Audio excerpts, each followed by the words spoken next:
The Phantom of the Opera, Part 1, Paris, France, 1880. At the Paris Opera House, it was a very beautiful and antiquated building. It hosted one of the most lavish operas, and it also had a nice restaurant inside for people to dine after the opera.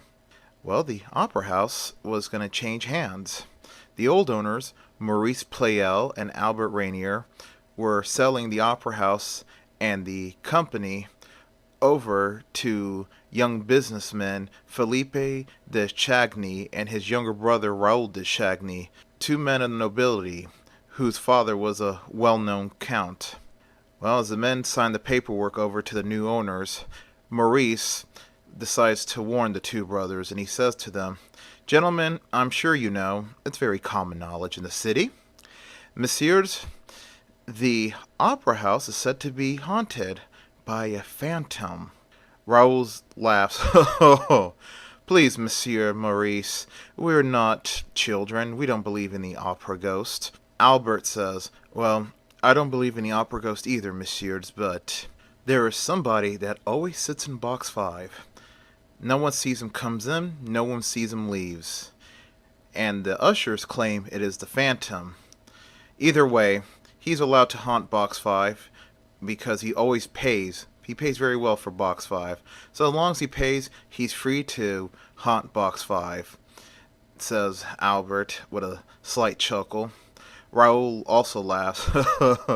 "Hey, I agree with you too, messieurs. Long as he pays for that seat, he can haunt it all he wants." His older brother Felipe gives a stern look of disapproval.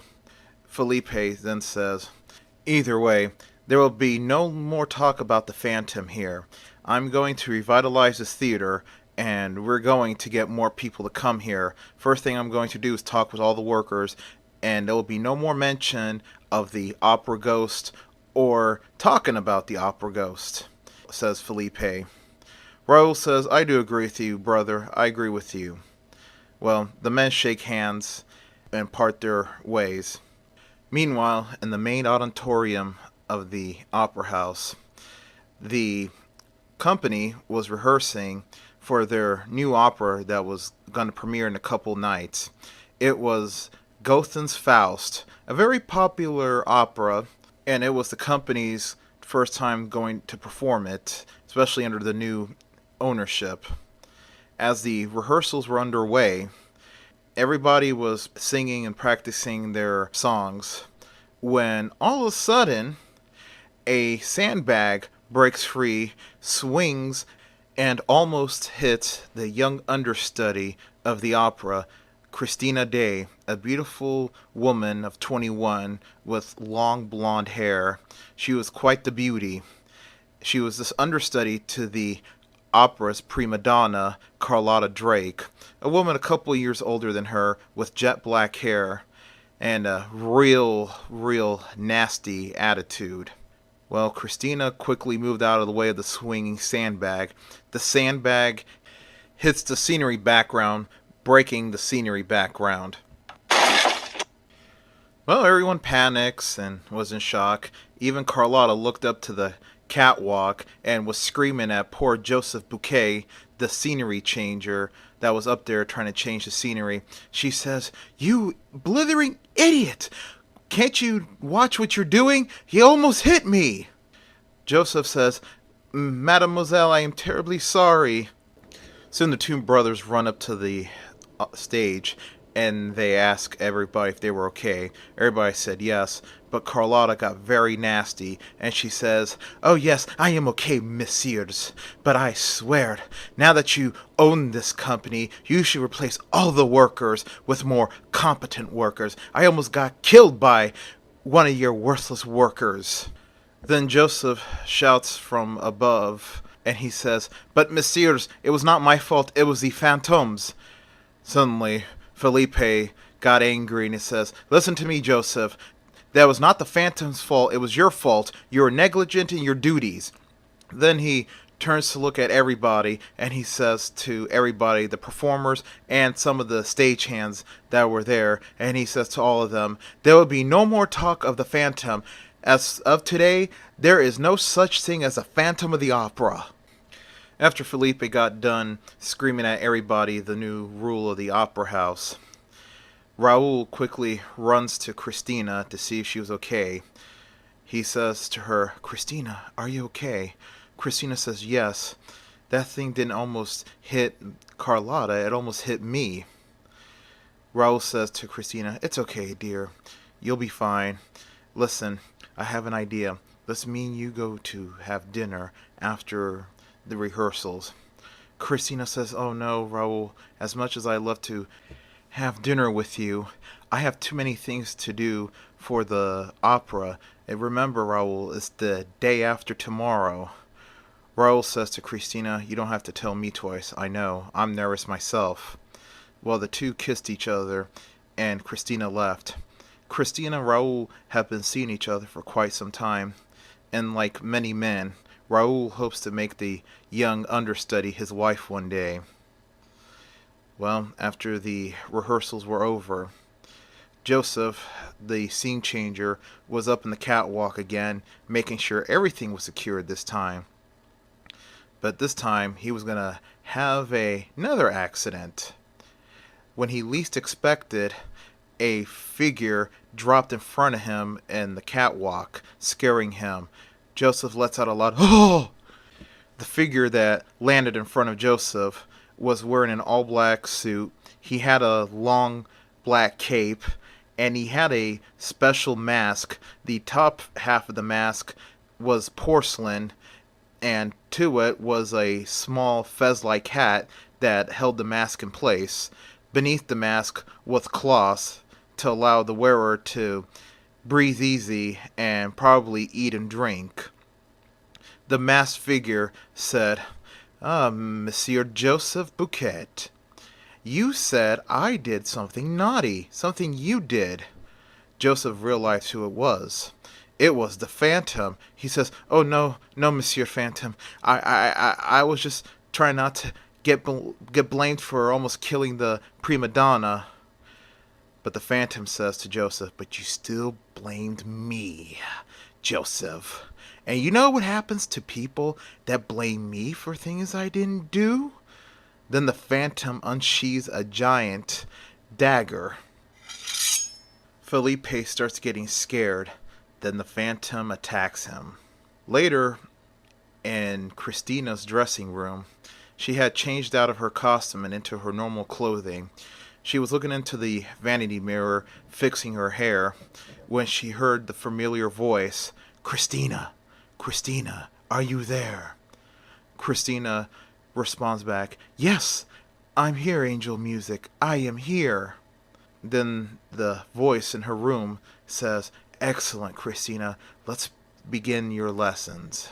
So Christina was going to begin singing her part of Sabine, but the voice told her, "No, not the part of Sabine.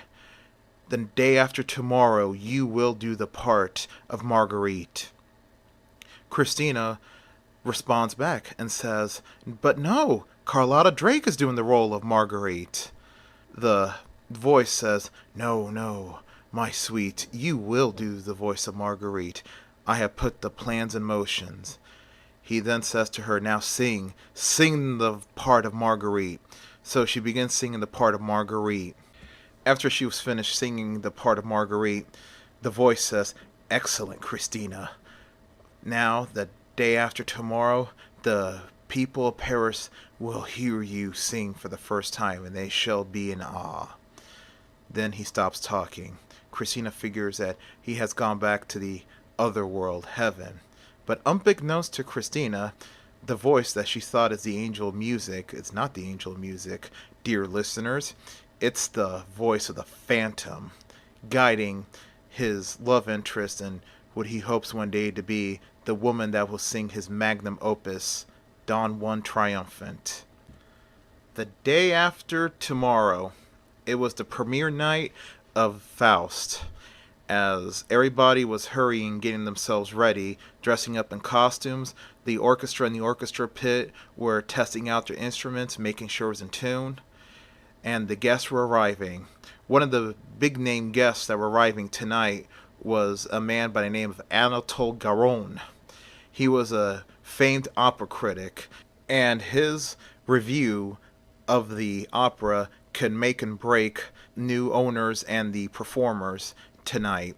As he was sitting in the balcony eating his mince, waiting with his pad and pencil, there was another figure sitting in the famed balcony, box 5. It was the Phantom. The ushers were looking through the peephole of the door. The one usher says to the other usher, "Sacred blood, it's the Phantom. He's already in there." The other usher looks through the peephole. "Oh no, it is the Phantom. We best not disturb him. I don't care what Monsieur Felipe says. He is real. But, as Monsieur Raoul says, long as he pays for the box, he's fine." Well, in the dressing room in the back of the opera, there was another problem arising. Carlotta was being a grade A, salty, you-know-what. She was screaming and making demands. She was complaining that the dressing room was substandard, and Felipe was trying his best to calm her down and trying to get her ready on time. He says to Carlotta, "But Mademoiselle Carlotta, this is the best dressing room in the house." Carlotta screams back at him, "This is the best dressing room in the house? This is a pigsty. You call this the best dressing room? I hate to see the other dressing rooms." She screams at Felipe, get out, I must get ready for the performance." She also runs over to where a flower vase was, and she says, "You call these flowers?" She says, "Get these weeds out." And she throws the flower vases out, and they shatter outside the room. As Carlotta walks over to her closet, she almost slips and falls on something wet on the ground. Carlotta screams as she looks at the floor and says, "What is this?" Well, she looks at the floor, and what she almost slipped on was not water. It was red. She grew very suspicious, and whatever this red thing was, it was coming from the third closet to her right. She carefully walks over to the closet. She grabs the doors and pulls it open, and inside was poor Joseph, barely alive. He was completely skinned. He reaches over with his dying breath trying to grab her. Carlotta shrieks with a loud scream, jumping back. Her scream lasted long enough that her voice grew hoarse. Meanwhile, in the auditorium, everybody was waiting. Showtime was about to commence when a man walks from behind the curtains. He comes up to the front of the stage and he says with a loud enough voice, "Ladies and gentlemen, we have some problems. The prima donna, Carlotta Drake, has been taken ill tonight and will not be able to perform her role of Marguerite." Well, several people got upset and some people got up and left. They came to the opera to see Marguerite, a well-known prima donna, to perform. The announcer then says, "But tonight the role will be done by a Christina Day. Give us a moment as we run late getting all the changes done." Then the announcer walks away and goes behind the curtains. On one of the balconies, the Chagny brothers were sitting there. They saw the announcement. Felipe got severely angry and he says, "Oh no, that woman is going to bankrupt us. She's trying to put us out of business. I'm gonna wring her neck. I'm gonna strangle her." Raoul calms his older brother down. It's like, wait a minute, calm down, Felipe. I'll take care of this. I promise, I'll take care of this. Before Raoul left, an usher comes in and he says, "Monsieur Chagny, there is trouble at the dressing room of the prima donna. The police are there." Felipe was like, "What?" Raoul says, "Just sit down, brother, sit down. I got this. I'll check out what's going on." Moments later, Raoul arrives to the dressing room of the prima donna, Carlotta. It was a madhouse, as there was a mix of police and several of the workers and onlookers curious to see what's going on. As Raoul was excusing himself, saying, "Okay, people, let me through," suddenly he was stopped by Inspector Claude Ledoux. The inspector introduced himself. "Good evening, Monsieur Chagny. My name is Inspector Claude Ledoux." Then Raoul introduced himself. "I'm Raoul de Chagny. What's going on here?" asked Raoul. Inspector Ledoux says, "Murder, that's what's going on." Raoul was shocked. "Murder? Did something happen to the prima donna?" Ledoux says to the young man, "No, nothing happened to her, but she found a body. One of your workers, I believe. She found him in the closet. He was skinned." Raoul was like, "Oh, dear my, who could have done such a thing?" Inspector Ledoux says, "I have a suspicion who might did it, but I can't explain it to you now. This is an active crime scene," he says to the young man. Then the inspector says, "All right, Mr. Shagney, I'm going to need your help to clear out all these people. Send them away. Do not let this breathe to the people in the audience or the performers. And I want this room sealed off. This is an active crime scene," he says to the young owner. Raoul says, "I understand, Inspector." So Raoul clears out everybody. Soon the opera commenced. As the opera was going, it was going strong. The Phantom sat with his mask on, looking intently at the stage. As he looked at the scene where Faust makes a deal with Mephistopheles. As the Phantom watches that scene intently, behind his mask, he remembers it all. He remembers the night that he made the Faustian deal with the devil for a similar deal in return. He begins to flash back. He remembers. He doesn't know how long ago it was. He was a young man who wanted to be a great music writer, a great composer like Beethoven, Mozart, Bach. He remembers the night he was at a whorehouse. He was playing piano. As he was playing the piano, many of the ladies there were impressed with his skill. As he was playing, a very handsome, chiseled man walks down the stairs with a woman in each arm. The man had a very deep, soothing voice, and he says, "You play well, monsieur. What is your name?" The young man identified himself. "My name is Eric Claudin." "Good to meet you, Monsieur Eric. You have a man of great talent, and I could tell you want to be a famous musician one day." Eric says, "Yes, I do. I want to be one so badly." The man makes him a deal. Then he says to Eric, "Well, Monsieur Eric, I can help you in your quest to become the world's greatest musician, but what would you give in return to become the world's greatest musician, to be among the immortals like Bach, Mozart, Beethoven?" The young man Eric says, "I'd give my very soul." Well, the mysterious stranger produces a scroll. He unrolls it. It was a contract. He gives the young man a quill, and he produces the ink. He dips the quill in the ink, and he tells Eric, "Sign here, monsieur, and the deal is yours." Well, like a fool, Eric signed the contract. Then the mysterious man says to Eric, "Now, Eric, you shall become famous. The people will love you for your music, but not for you." Then the man put his hands over Eric's face.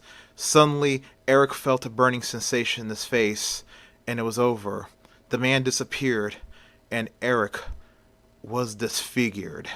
Now, the world will love him for his music, but not for him. After the Phantom snaps out of his flashback down memory lane, it was time for Christina Day to nail the role of Marguerite. It was her turn now to sing. He listens intently as he gets himself up straighter in his chair. Everybody wanted to listen to this young woman sing and see if she could nail the role of Marguerite. Soon, Christina begins singing her role.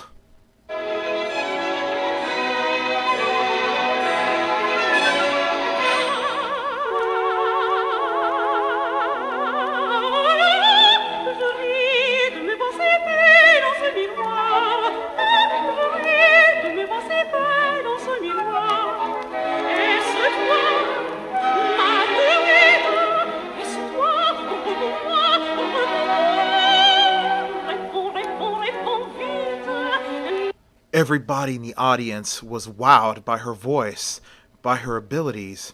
Her boyfriend, Raoul, was just spellbound by her performance. While in box 5, The Phantom was shadow coaching her, moving his hands, saying to himself in a low voice, "Come on, nail it. Nail that high note. Nail that high note. You can do it, Christina. You can do it." While his brother, Felipe, was he was not amused, let's just say. He really wanted Carlotta to do this role because he figured Carlotta was the better singer than Christina, while Garone was just being indifferent and pompous and just writing down everything. Soon, Christina ends the opera by nailing the final high note.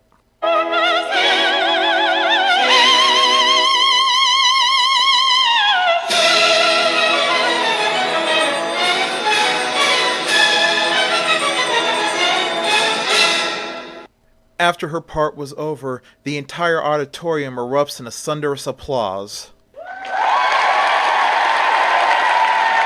That was the Phantom's cue to leave. He gets up, he leaves 2 gold coins on the seat where he sat at, and he exits box 5. Later, after the performance, Christina and Raul head into the restaurant, where everybody in the restaurant turns around and applauds Christina again. She loved the attention, and Raul had a big smile on his face. Meanwhile, in that restaurant was Felipe and the critic, Garone. Felipe says to Anatole Garone, "Well, Mr. Garone, I trust you will do me this favor." Anatole was like, "What? But, monsieur, Miss Day will be very devastated with this review." Felipe responds back, "Well, Anatole Garone, we must give the public what they want, and the public wants Carlotta Drake." Anatole nods his head approvingly, and he says, "Okay, Monsieur de Chagny, I'll do it, but I don't like this." Later on that night, in Paris's infamous district, the Rue Morgue, the Phantom walks about. This time he was sporting a wide-brimmed hat, still wearing the same mask, and wearing a long, heavy cape. He walks through the streets that were filled with a lot of prostitutes. They were all offering their services to him. One in particular, an older one, asks him, "Monsieur, do you care to indulge your passions of the moment tonight?" The Phantom looks at her through his mask and says to her, "Mademoiselle, what do you know about passions? Leave me be, whore." He walks off. There was another prostitute there, a younger one, probably the same age as Christina. He walks by her. He stops a moment, and then he sticks out his arm in the gesture symbolizing that he wanted her. The young prostitute ran over to the Phantom and took his arm, and she says, "Oh, thank you, monsieur. Do you know a place we can go?" The Phantom says, "Oh, indeed, I do." Moments later, at a room in the inn, the Phantom was there with the prostitute. She was lighting the candle, but the Phantom quickly took the candle and blew it out, and he says to her, "No candles, please." The woman's like, "Oh, okay, monsieur." Afterwards, the room was sufficiently dark enough. The only light that was coming into the room was the full moon from the skylight. Well, the Phantom takes off his mask and his clothes. The prostitute undoes her dress and gets naked. He then says to the prostitute, "Come, Christina, lay down and let's indulge our passions for the night." The prostitute says, "Monsieur, my name is Madeline, not Christina." The Phantom says sternly to her, "Tonight you're Christina." Madeline says, "Oui, monsieur." Then he lays down next to her, and they do the deed. Afterwards, she falls asleep. Then the Phantom gently caresses her cheek, pulls back her hair, and gives her a gentle kiss on the cheek, and he says to her, "Sleep well, Christina, my love, sleep well." Then he leaves 3 gold coins on top of the pillow where his head was. He gets dressed and leaves the room.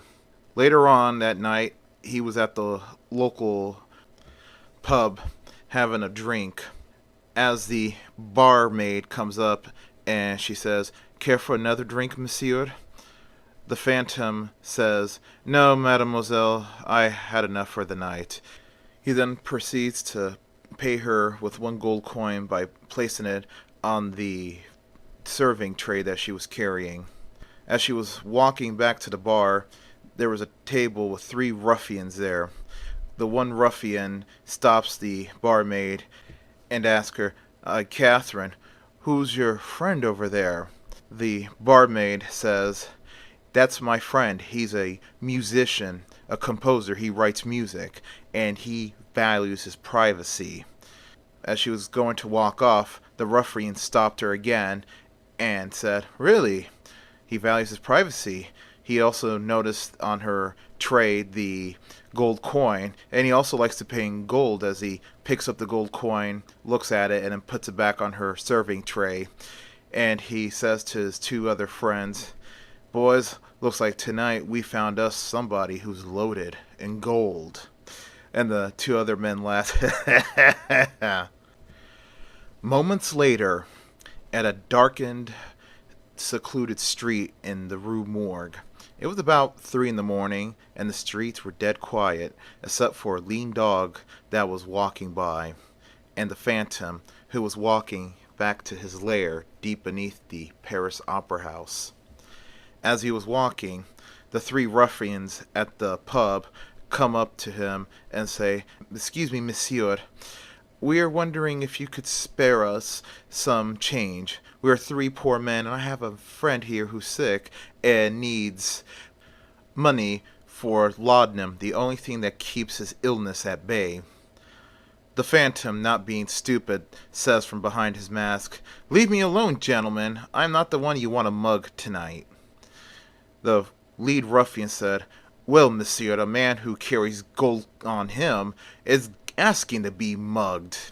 Then he pulls out a knife, and he says to the Phantom, now, my dear monsieur, would you kindly unhand your change purse? The Phantom says to the lead ruffian and his friends, messieurs, I'm giving you a chance to walk away with your life. Have your mothers ever told you not to mess with a man behind a mask? The second ruffian says, oh, we're not scared of a masked man, and when we get done with you, we're not only taking your change purse, but we're also going to take your mask as a souvenir. The Phantom says, okay, monsieur, I have warned you. You want to seek death tonight? I will gladly give you death tonight. Then the Phantom surprised the 3 ruffians. He quickly pulls out a whip and uses the whip to ensnare the second ruffian. Then he pulls that ruffian towards him and quickly unsheathes his blade and decapitates him. As the ruffian heads roll to the other 2 ruffians, they quickly freak out and say, monsieur, we were just joking. We were just joking with you. The Phantom says, really? You were just joking with me? Then the Phantom pulls out his change purse as the change purse rattles. And he says, what, messieurs, you're no longer interested in my gold? The men begin to run. Well, as they ran, the Phantom catches up with one and with his dagger violently disembowels him. Finally, the final ruffian, the lead one, ran as fast as he could, but the Phantom surprised him by coming out of one alley, holding his dagger out. The ruffian was running so fast that he didn't have time to stop, and with that speed and momentum, he ran right into the Phantom's dagger. Well, he breathed his last. Afterwards, the Phantom takes the dagger out of the ruffian's abdomen, and he says to the ruffian mockingly, well, monsieur, you and your friends wanted riches tonight, and you, monsieur, shall die a rich man. Then the Phantom takes out 2 gold coins, puts it over the lead ruffian's eyes, and begins the process of skinning him. Early the next morning, Raoul comes running to the boarding house where Christina is living at. He comes running right up to Christina's room and knocks frantically on the door. Christina quickly gets out of bed. She grabs her robes and puts it over her nightgown. She unlocks the door and opens it. It was Raoul. She says, Raoul, what are you doing here so early? Raoul is holding up the morning paper. I got the paper with the review, he says to her. Christina opens the door wider and she invites Raoul in. She asks Raoul, do you want any coffee or tea, my love? Raoul says, I won't be staying very long. Me and my brother have a lot of business to take care of this morning. Well, she sits down next to Raoul as Raoul begins reading the review of Anatole Garonne. As he was reading the review, he was reading the review of how the opera was a very great opera and how the lead actor playing Faust nailed the role and how Mephistopheles' actor was a very menacing looking man befitting the character. Then he got to the part about the sudden illness of the prima donna Carlotta and how the new understudy was forced to fill in for the role of Marguerite. As he was about to read the rest, he saw what the critic wrote and quickly folded the paper back up, put it underneath his arm, and he says to Christina, "Listen, I really have to go and meet my brother." But Christina stopped him. She says, "No, Raoul, stay. Stay a second." And she quickly pulled the newspaper out from underneath Raoul's underarm. She opens it back up to the review and read what the critic Anatole wrote about her.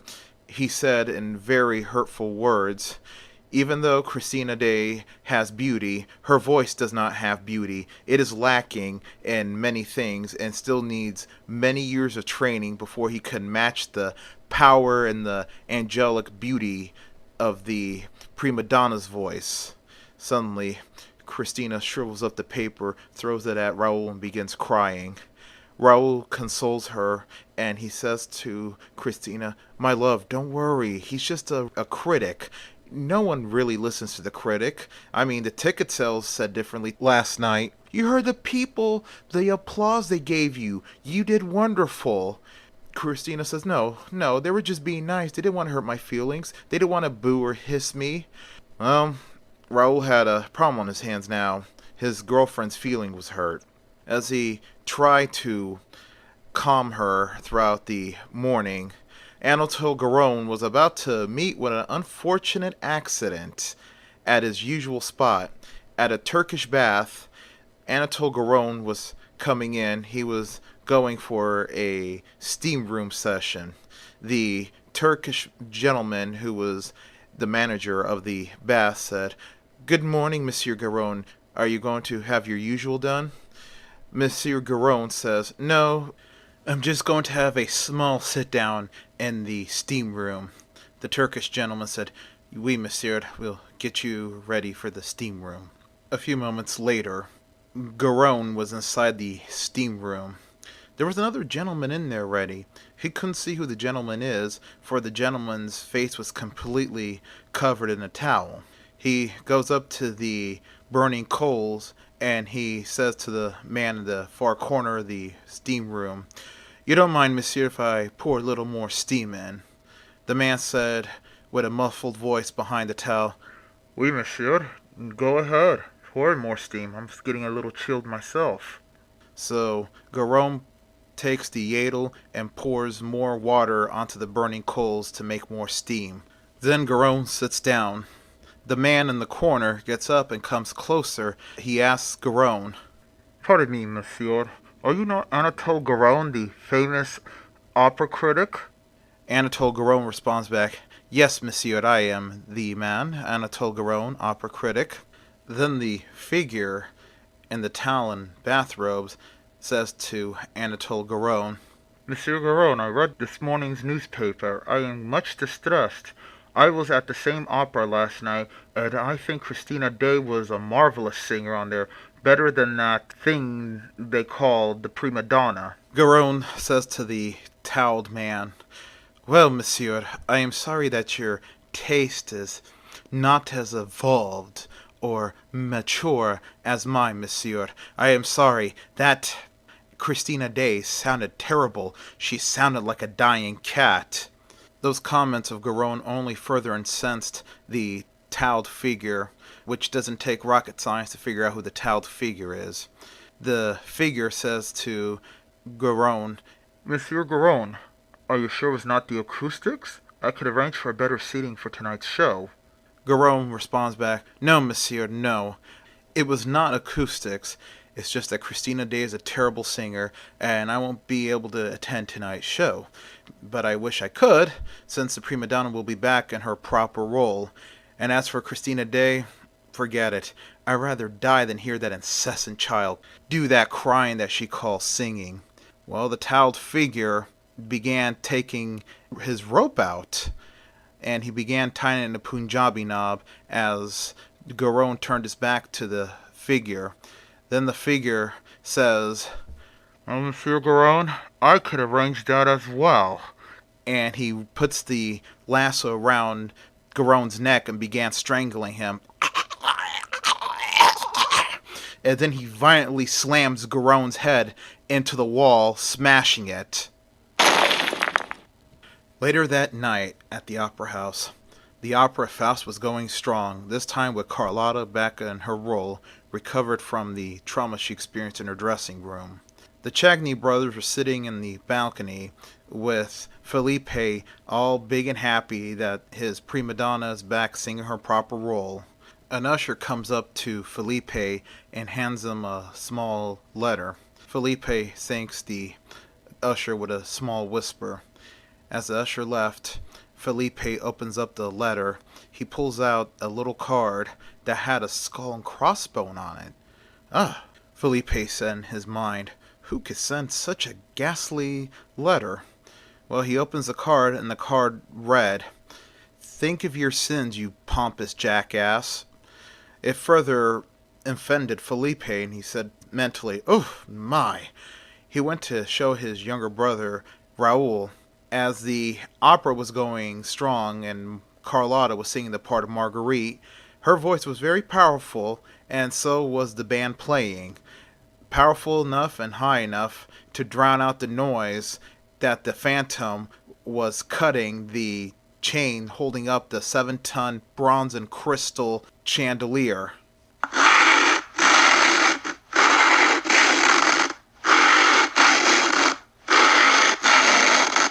Finally, the chain gives out and begins to stretch and stretch until the 7-ton chandelier falls on the unsuspecting audience below.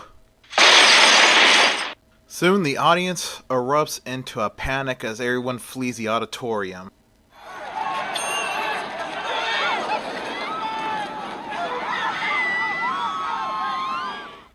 During the whole commotion, Felipe was banging his hand against the railings of the balcony, saying, damn it, no, I'm ruined, no! And during the commotion, Christina was in her dressing room getting ready for her role as Sabine when she heard the crash and the commotion. She wondered, what in the world was that? As she was going to go outside her dressing room to look, unbeknownst to her, a secret door opens up behind her. Suddenly, the Phantom, with chloroform, quickly snuck up behind Christina, put a rag over her mouth, and she lost consciousness. He quickly goes back into the secret passage and closes the door behind him. A few moments later, Raoul comes pounding on the door, looking for Christina. He opens the door, but she was not in her room. He screams, Christina, where are you? The end of part 1. Like and subscribe.